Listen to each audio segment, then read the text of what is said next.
नमस्कार, स्वागत है आपका डे न्यूज में। मैं हूं आपके समक्ष आध्या सिन्हा।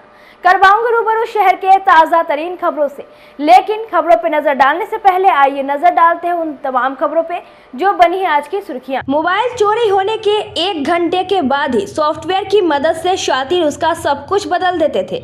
मोबाइल रिपेयरिंग की दुकान पर पहुंचने के साथ ही यह खेल शुरू हो जाता है। यूक्रेन में डेवलप किए गए सॉफ्टवेयर की मदद से शातिर चोरी किए गए किसी भी मोबाइल सेट के IMEI नंबर को करप्ट करने के बाद उसमें दूसरे मोबाइल का IMEI नंबर चढ़ा देते थे। इसके बाद पुलिस की साइबर से लाख कोशिशों के बाद भी चोरी किए सेट को ट्रेस नहीं कर पाती थी। यह खुलासा मुजफ्फरपुर की साइबर थाने की पुलिस ने एक शातिर को गिरफ्तार करने के बाद किया है। यह खेल कहीं और नहीं बल्कि शहर के बीचों बीच में चल रहा था। सरियागंज टावर चौक पर द मोबाइल क्लिनिक के नाम से चला रहे रिपेयरिंग सेंटर में दुकानदार ओम जी उर्फ चिरंजीवी कर रहा था। पुलिस ने जाल बिछाकर उसे दबोच लिया। उसके पास से 6 मोबाइल फ़ोन, एक सॉफ्टवेयर वाला लैपटॉप, एक कंप्यूटर सेट, पेन ड्राइव और डोंगल बरामद किया गया है। इस संबंध में जानकारी देते हुए सिटी एसपी अवधेश दीक्षित ने बताया कि मोबाइल दुकानदार ओम जी 2000 से लेकर 10,000 तक मोबाइल ब्रांड के अनुसार एक IMEI बदलने का चार्ज लेता था। पुलिस ओम जी के गिरोह के और लोगों की तलाश में छापेमारी कर रही है। मुजफ्फरपुर ज़िले में हम लोग के द्वारा लगातार ऑपरेशन मुस्कान के तहत जो भी लोगों के फ़ोन चोरी होते हैं या फिर खो जाते हैं आम जन के, उनको सना करते हुए या फिर FIR दर्ज कर एक स्पेशल टीम के द्वारा सारे फ़ोन्स को रिकवर करके और जो आवेदक हैं या फिर जो वादी हैं उनको दिया जा रहा है। उसी क्रम में हम लोग के द्वारा एक पैटर्न एनालिसिस किया गया जिसमें ये चीज़ स्पष्ट हुई कि कुछ मोबाइल ऐसे हैं जिनका मॉडल अलग अलग है लेकिन सेम ही IMEI उन पे काम कर रहा है। तो इस चीज़ को लेकर जब डाउट हुआ तो हम लोग के द्वारा टीम का गठन किया गया और इसमें जब आगे कार्रवाई हुई तो इसमें पता लगा कि एक द मोबाइल क्लिनिक दुकान है सरियागंज टावर पे, उनके द्वारा एक सॉफ्टवेयर जो यूक्रेन वाला एक सॉफ्टवेयर है, सॉफ्टवेयर का नाम पेंडोरा सॉफ्टवेयर है, उसका यूज़ करके वो जितने भी मोबाइल उनके पास आते हैं उन मोबाइल में वो IMEI को टेम्पर कर देते हैं, IMEI के साथ में छेड़खानी कर देते हैं, तो परमानेंटली उस फ़ोन का IMEI बदल दिया जाता है। IMEI बदला जाना एकदम गैर कानूनी है और ये IPC के जो भारतीय न्याय संहिता है और IT एक्ट के अंदर भी कानूनी अपराध है। तो हम लोगों ने इनको गिरफ्तार किया और हम लोग इनसे जब आगे पूछताछ में चीज़ सामने आई कि इनके द्वारा ये सॉफ्टवेयर रांची से ख़रीदा गया था, तो ये जो कहाँ से ख़रीदा गया था, क्या यूज़ ये करते थे, उस पर हम लोग अभी काम कर रहे हैं। आगे जैसे भी कुछ लीड मिलेगा तो हम आपको बताएं। सर, मोबाइल चोरी से जुड़ा हुआ है क्या सर? मोबाइल चोरी कर ये लोग चेंज कर देते थे चोरी हुआ मोबाइल का, क्या ऐसा कुछ? इनके पास से कई सारे मोबाइल ऐसे भी बरामद हुए हैं या फिर कई सारे मोबाइल ऐसे भी हैं जो चोरी या फिर छिनतई वाले मोबाइल थे। कई मोबाइल ऐसे हैं जो मिसप्लेस हो गए हैं, लोगों के खो गए हैं और उनको फिर इनसे ख़रीदा जाता है। तो इन्होंने 80-90 मोबाइल का भी स्वीकार किया है जो मोबाइल इनके द्वारा इस तरह से करके और उनका IMEI बदल दिया जाता था। तो वो सारी गैंग पे वो सारी नेटवर्क में हम लोग अभी काम कर रहे हैं। रिकवर किया गया? हम लोगों को इनके पास से 6 मोबाइल रिकवर हुए हैं जो मोबाइल IMEI बदल दिया जाता था जिनका। एक लैपटॉप बरामद हुआ है और जिस लैपटॉप में वो सॉफ्टवेयर इंस्टॉल था, जिस सॉफ्टवेयर के माध्यम से IMEI बदलते थे। एक कंप्यूटर सेट बरामद हुआ है, पेन ड्राइव बरामद हुई है, डोंगल बरामद हुए हैं, ये सब हमें बरामद। कितने चार्ज करते थे? अलग अलग था, मॉडल के ऊपर डिपेंड करता था। 2000 से लेके 3000, 4000, 500 अलग अलग मॉडल के ऊपर डिपेंड करता था किस तरह का है। बट ये पैटर्न क्लियर था कि IMEI ये चेंज करते थे। तो ये मोबाइल कितने में बेचते थे? मोबाइल का क्वालिटी के देख करके बेचते थे? हाँ, मोबाइल की जो ब्रांड था या फिर मोबाइल की जो कैसी हालत है उसको देख करके मोबाइल बेचते थे। तो अलग अलग रेट। चोरी का मोबाइल खरीदा भी करते थे? हाँ, तो मोबाइल ये खरीदते भी थे या फिर कई लोग जो चोरी के मोबाइल रखते हैं, अभी जो चोरी करते हैं, वो इनके पास आते थे लॉक तोड़वाने के लिए। मेनली ये आते थे लॉक तोड़वाने के लिए और उसका अगर एक बार IMEI चेंज हो जाएगा तो उसका एक फ़ायदा होगा कि पुलिस उसको ट्रेस नहीं कर पाएगी।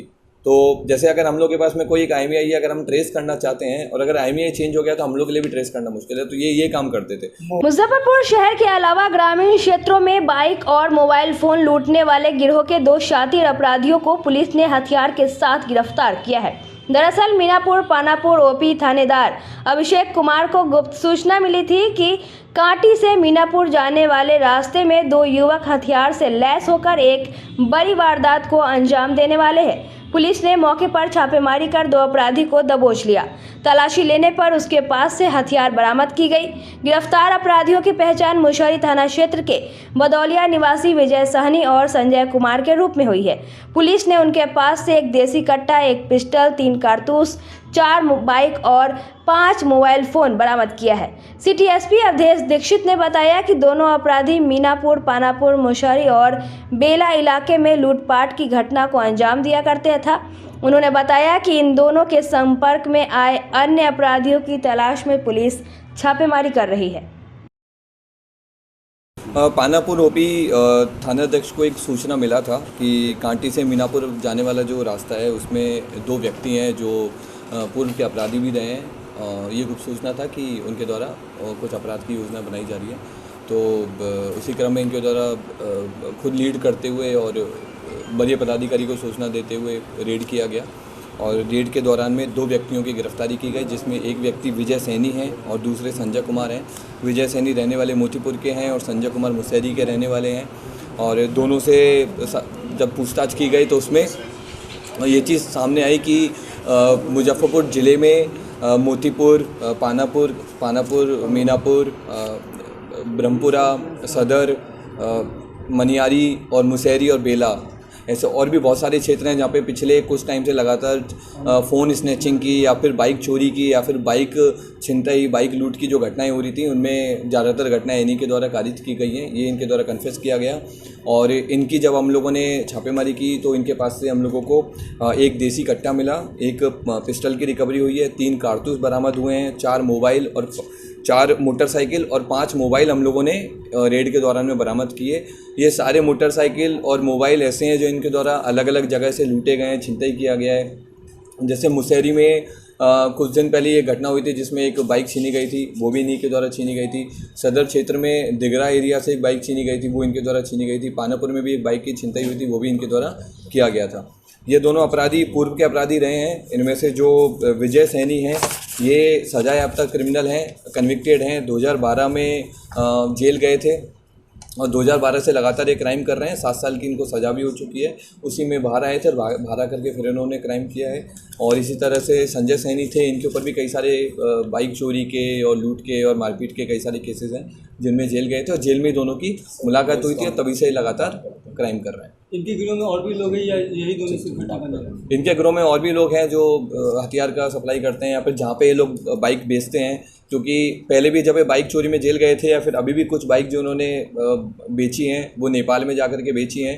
और जो इनका नेटवर्क है वो इंटर स्टेट नेटवर्क जिसको बोल सकते हैं हम लोग, नेपाल तक जाकर के बाइक की सप्लाई करते हैं, छीन करके और चोरी करके फिर उसको बेचकर। मुजफ्फरपुर पुलिस ने दुर्दांत अपराधी के खिलाफ लगातार अभियान चलाकर उसे सलाखों के पीछे भेज रही है। इसी क्रम में 50,000 का इनामी अपराधी को अहियापुर थाने की पुलिस ने झपहा इलाके से गिरफ्तार किया है। गिरफ्तार अपराधी की पहचान अहियापुर थाना इलाके के चक मोहम्मद निवासी आज़ाद ठाकुर के रूप में हुई है। वह पिछले 2023 से ही पुलिस को चकमा देकर कभी नेपाल तो कभी मधुबनी में छुपकर रह रहा था। पुलिस को सूचना मिली कि आज़ाद ठाकुर झपहा इलाके में अपनी सहयोगी से मिलने आया है। इसके बाद पुलिस ने जाल बिछाकर उसे दबोच लिया। कुख्यात आज़ाद ठाकुर पर SC ST समेत कई आपराधिक मामले दर्ज है। पिछले 1 साल से लगातार जो वांछित अभियुक्त हैं, जो अलग अलग कांडों में जो दुर्दांत अपराधी हैं, उन पे मुजफ्फरपुर ज़िले के द्वारा लगातार उन पे इनाम घोषित करके और लगातार STF की मदद से, STF की सहायता से उन पे छापेमारी करके पकड़ा जा रहा है। उसी क्रम में एक अभियुक्त की भी हम लोगों ने गिरफ्तारी की है, वो आज़ाद ठाकुर है। ये 50,000 का इनामी है और इसके ऊपर बहुत सारे कांड हैं और अभी भी ये कई सारे केसेस में वांटेड है। और इसके SC ST एक्ट के अंदर भी इसके पास केस है, रंगदारी का भी है, 307 का भी है, आर्म्स एक्ट का भी है और भी कई सारे केसेस हैं जिनमें हम लोग इससे पूछताछ कर रहे हैं। और किस थाना क्षेत्र से गिरफ्तारी की? इसके हम लोगों ने अहियापुर में झपा से हम लोगों ने इसकी गिरफ्तारी की है। कुछ रिकवर वगैरह? नहीं, रिकवर कुछ नहीं हुआ। अखंड सुहाग की कामनाओं के साथ महिलाओं ने शुक्रवार को तीज व्रत किया। इस दौरान 24 घंटे का निर्जला उपवास रखकर माता पार्वती और भगवान शिव की पूजा अर्चना कर तीज व्रत की कथा का श्रवण किया। सुबह से ही मुजफ्फरपुर के विभिन्न मंदिरों में श्रद्धालुओं की भीड़ लगी रही। बाबा गरीबनाथ मंदिर, कृष्ण मंदिर सहित अन्य मंदिरों में सामूहिक रूप से तीज कथा का आयोजन किया गया, जिसमें हजारों व्रतियों ने कथा सुनी। व्रतियों ने बताया कि इस दिन सुहागिन सुख, समृद्धि एवं अखंड सौभाग्य की कामना करते हुए निर्जला व्रत रखकर पति की लंबी उम्र की कामना करती है। स्त्रियां लाल पीले वस्त्र पहनकर और मेहंदी लगाकर भगवान शिव और माता पार्वती की पूजा करती हैं। वहीं क्लब रोड स्थित राधा कृष्ण मंदिर के पुजारी पंडित रवि कुमार झा ने बताया कि सुहाग की सलामती के लिए महिलाएं करीब 36 घंटे का निर्जला उपवास रखकर तीज व्रत करती हैं। श्री शिव जी पार्वती जी से कहते हैं, हे देवी, मैं स्त्री जाति की भलाई के लिए यह उत्तम व्रत बतलाया हूँ। जो स्त्री अपने सौभाग्य की रक्षा करना चाहती हो वह यत्न करे। पहले केले के खंड पार्वती बोली, मेरी जो कुछ अभिलाषा है उसे तुम प्रेम पूर्वक सुनो। मैं एकमात्र शिव जी को अपना पति बनाना चाहती हूँ, इसमें कुछ भी संशय नहीं है। मेरे इस विचार भाद्रपद मास की शुक्ल पक्ष की तृतीया तिथि को तीज महाव्रत किया जाता है, जिसे लोग हरितालिका तीज व्रत के रूप में मनाते हैं। इसमें महिलाएं पति के लंबी उम्र की कामना के लिए इस हरितालिका तीज व्रत को करती हैं। इस व्रत में व्रती महिलाएं पूरे दिन उपवास करते हुए, निर्जला रहते हुए और भगवान शिव पार्वती का ध्यान करते हुए और भगवान की पूजा अर्चना करती हैं। इसमें पौराणिक मान्यता है कि महादेव को प्राप्त करने के लिए माता पार्वती ने बहुत कठिन तपस्या की थी और तपस्या के उपरांत उन्हें महादेव प्राप्त हुए थे। उस महादेव की कृपा से और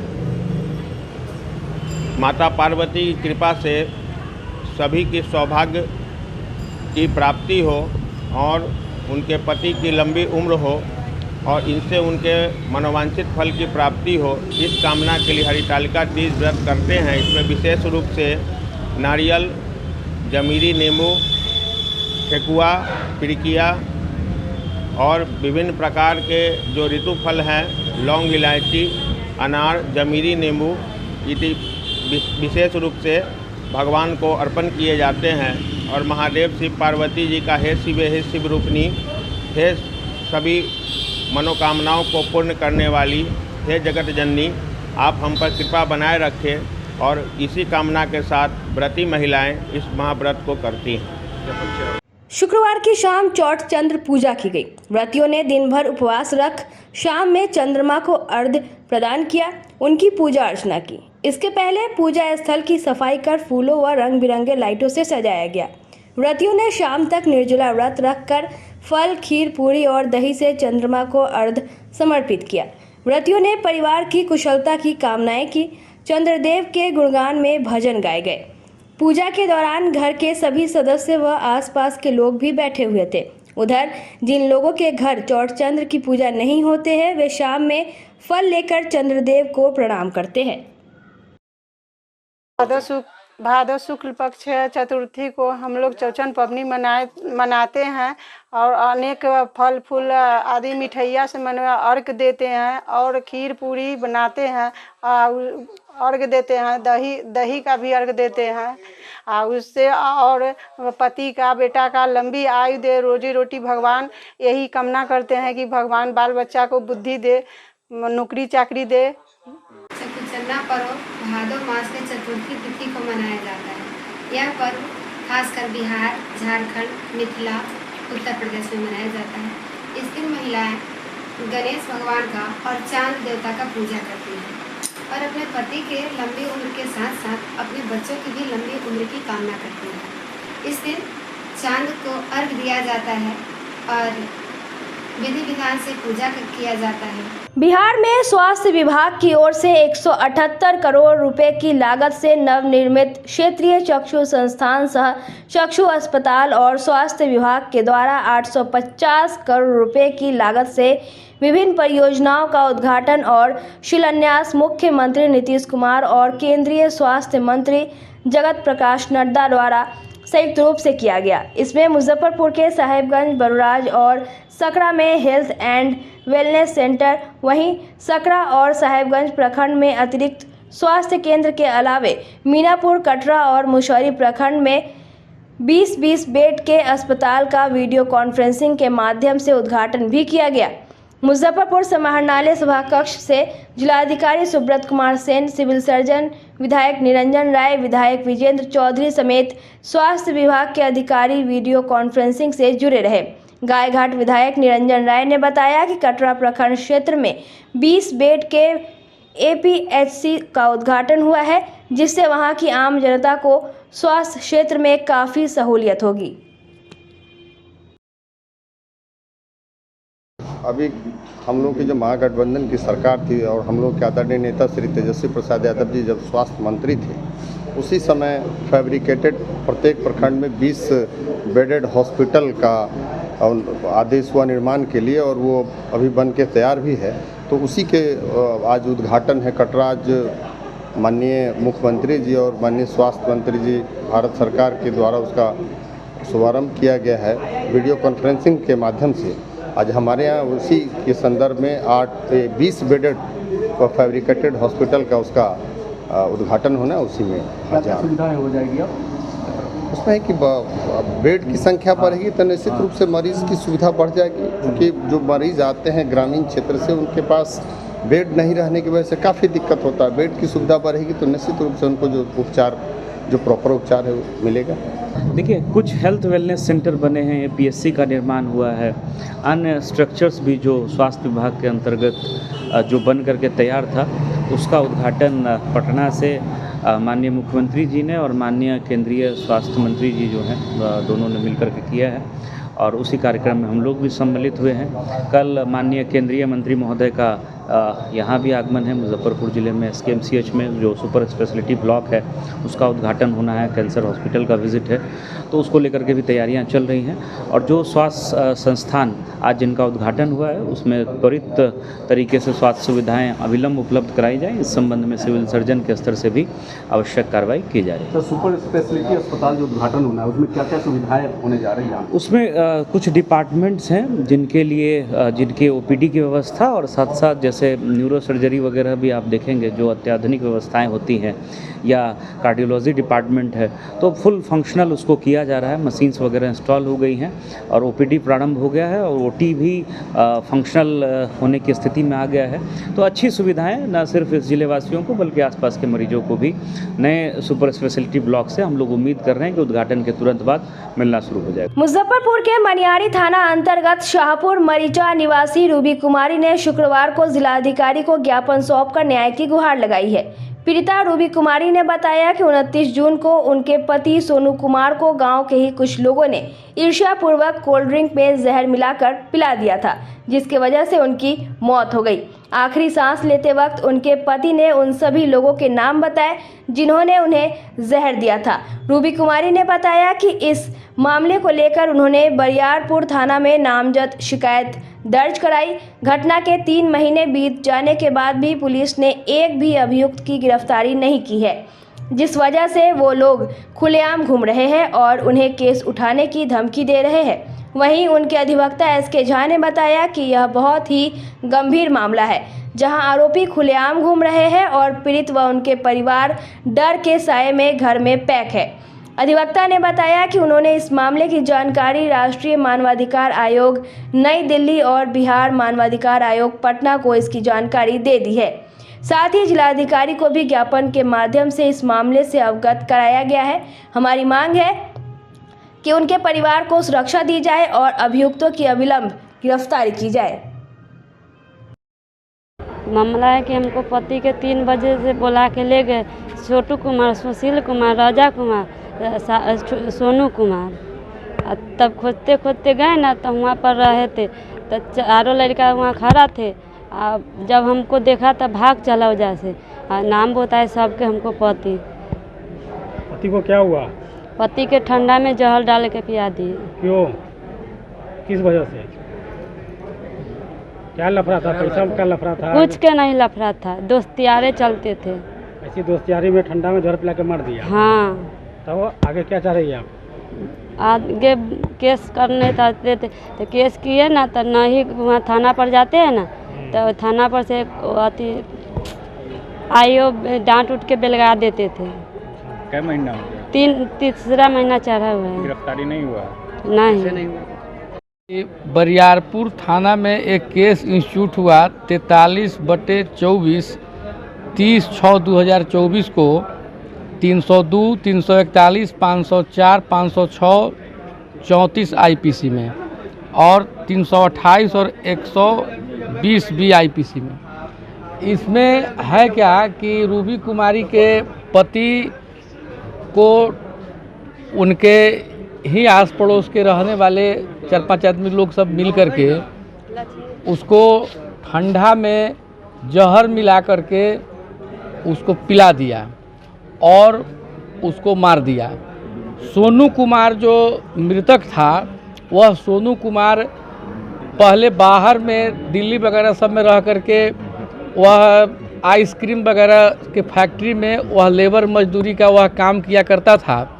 वह छुट्टी में आया हुआ था घर पर। उसके उस वक्त उसके परिवार में किसी सगे संबंधी के यहाँ उसका शादी वगैरह भी था, उसी में वह आया हुआ था। 4-5 दोस्त, चूँकि सोनू वहाँ पर अच्छा अपना काम धंधा कर रहा था, पैसा वगैरह सब भी बढ़िया 10-15-20 हज़ार का महीना कमाता था। इस सब को देख करके एक अखजैन से उसका गांव वगैरह का जो है सो जो कुछ लोग सब जो उसके पीछे पड़ा हुआ था कि इसको मार देते हैं, गांव में आगे बढ़ रहा है, अब इसका परिवार आगे राइज कर रहा है, इसको बुला करके ले गया और ठंडा कोको कोला में जहर मिला करके उसको पिला करके और उसको मार दिया। जब उसका प्राण छूटने लगा था तो उसने अपनी पत्नी को बताया कि फलानमा ने हमको जो है ठंडा में जहर मिला करके हमको पिला दिया है, हमको जल्दी ले चलो अस्पताल। जब तक ये लोग अस्पताल ले करके पहुँचे तब तक ख़त्म हो गया था वह आदमी। और इसमें पुलिस का क्या करना है, इसमें पुलिस का आप कमाल देखिए। FIR दर्ज हो रहा है 30/6/2024 को, 302 में केस रजिस्टर हुआ। अब पुलिस इसमें कमाल का काम यह कर रहा है कि उस गवाही लेना चाहिए इनसे, मिलना चाहिए इनसे, सुरक्षा देना चाहिए इनसे। अब दिन भर अभियुक्त को थाना में बैठा के रखता है, अभियुक्त के पास में जाकर के मिलता है और अभियुक्त इनके यहाँ डेली जो है सो अब थ्रेटनिंग देता है कि अब हम तुम्हारे छोट 2 बच्चा है कि अब तुम केस उठा लो और नहीं तो तुम्हारे दोनों बच्चे को हम मार देंगे। जैसे तुम्हारे पति का हम हत्या किए हैं वैसे ही दोनों बच्चा को मार देंगे। अभी दोनों बच्चा को लेकर के ये लोग जब जाता है बरियारपुर थाना पर, तब बरियारपुर थाना कह रहा है कि ठीक है, तो कहता है केस उठा लो, कंप्रोमाइज़ कर लो। अब ये बताइए आदमी कहाँ जाएगा? यहाँ से लेकर के दिल्ली तक आवेदन दिया गया है। DM साहब के यहाँ लिखते लिखते ये परिवार पूरा माने परेशान हो गया, कहीं से कोई चीज़ नहीं है। तब हम लोग कहे हैं कि नहीं, इसको हम लोग राष्ट्रीय मानवाधिकार आयोग के पास ले जाते हैं। हम लोग इसको मानवाधिकार आयोग में भी इस मामला को लेकर के गए हैं कि आखिर इस परिवार को न्याय कैसे मिलेगा। इसकी पति की हत्या हो जाता है, अब कहता है कि केस को ख़त्म करो ना तो दोनों बच्चा को भी मार देंगे। ये और बरियारपुर थाना की पुलिस जो है अभियुक्तों को गिरफ्तार नहीं कर रही है। पुलिसिया सिस्टम बिल्कुल ही ख़त्म हो चुका है और कभी भी इस परिवार के साथ में किसी भी प्रकार का जो है कोई हत्या हो मतलब फिर हो जाएगा, फिर कर देगा। उसके फादर को मारने के लिए, जो सोनू मृतक है उसके फादर को मारने के लिए गांव से जो है सो लोग खदेड़ता है वो सब आदमी सब, जिसके कारण उस गांव छोड़ करके टाउन में बेचारा छुप करके रह रहे हैं। ऐसी स्थिति है। अब आदमी जाएगा तो जाएगा कहाँ? आगे क्या चाह रहे हैं? आगे है कि जो अभियुक्त है, नेम्ड एक्यूज्ड है, उसकी गिरफ्तारी हो। गिरफ्तारी होने के बाद में वह जेल जाए और उस पर फास्ट ट्रैक मुकदमा चले और उसको कड़ी से कड़ी उसको सजा मिले। गिरिराज सिंह फैंस क्लब द्वारा आगामी 8 सितंबर को केंद्रीय मंत्री गिरिराज सिंह के जन्मदिवस के अवसर पर कई कार्यक्रम का आयोजन किया जाएगा, जिसमें रक्तदान शिविर, निःशुल्क स्वास्थ्य जांच शिविर और हनुमान आराधना शामिल है। उक्त जानकारी संवाददाता सम्मेलन के दौरान क्लब के संरक्षक देवांशु किशोर ने दी। उन्होंने कहा कि 8 तारीख की सुबह 10:30 बजे इमली चट्टी स्थित होटल आस्था के सभागार कक्ष में रक्तदान शिविर का आयोजन किया जाएगा, जिसका उद्घाटन मुजफ्फरपुर नगर निगम के महापौर निर्मला साहू करेंगी। जबकि दोपहर 12:30 बजे करजा थाना अंतर्गत अमेठा पानापुर के स्थित हिक्योर एग्रो प्लांट्स प्राइवेट लिमिटेड के प्रांगण में निःशुल्क स्वास्थ्य जांच शिविर का आयोजन किया जाएगा, जिसका उद्घाटन भारत सरकार के जल शक्ति राज्य मंत्री राजभूषण चौधरी निषाद करेंगे। वहीं संध्या 7 बजे मुजफ्फरपुर स्थित गिरिराज चौक पर हनुमान आराधना का आयोजन किया जाएगा। इसका उद्घाटन बिहार सरकार के पंचायती राज्य मंत्री केदार प्रसाद गुप्ता करेंगे। इस अवसर पर बड़ी संख्या में लोग उपस्थित रहेंगे, जबकि केंद्रीय मंत्री गिरिराज सिंह अपने जन्मदिवस पर वर्चुअल माध्यम से कार्यकर्ताओं को संबोधित करेंगे। साथ ही देवांशु किशोर ने कहा कि बीते 2 दशक से हम लोग गिरिराज सिंह जी का जन्मदिन हर्षोल्लास के साथ मनाते रहे हैं। हम लोग का प्रयास होता है कि रक्तदान करवाकर लोगों को जीवन दान दे, क्योंकि केंद्रीय मंत्री गिरिराज सिंह का मानना है कि मानवता की सेवा से ऊपर कुछ भी नहीं है। यह लगातार 19वां वर्ष है।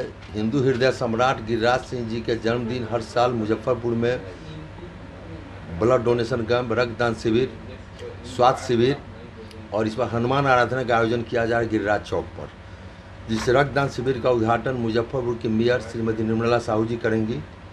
स्वास्थ्य शिविर का उद्घाटन भारत सरकार के जल शक्ति राज्य मंत्री राजभूषण चौधरी निषाद जी करेंगे और हनुमान आराधना का उद्घाटन बिहार सरकार के पंचायती राज्य मंत्री केदार गुप्ता जी करेंगे। सर वहीं लगेगा, शिविर भी वहीं लगेगा। रक्तदान शिविर होटल आस्था शुरू से 19वां वर्ष है और होटल आस्था में रक्तदान शिविर लगेगा। अमेठा पानापुर में स्वास्थ्य शिविर लगेगा जो करजा मरवन ब्लॉक में आता है और गिरिराज चौक पर संध्या 7 बजे से हनुमान आराधना होगा। आज के लिए बस इतना ही। कल फिर मिलेंगे कुछ नई खबरों के साथ। तब तक मुझे और मेरे पूरे न्यूज टीम को दीजिए इजाजत। नमस्कार।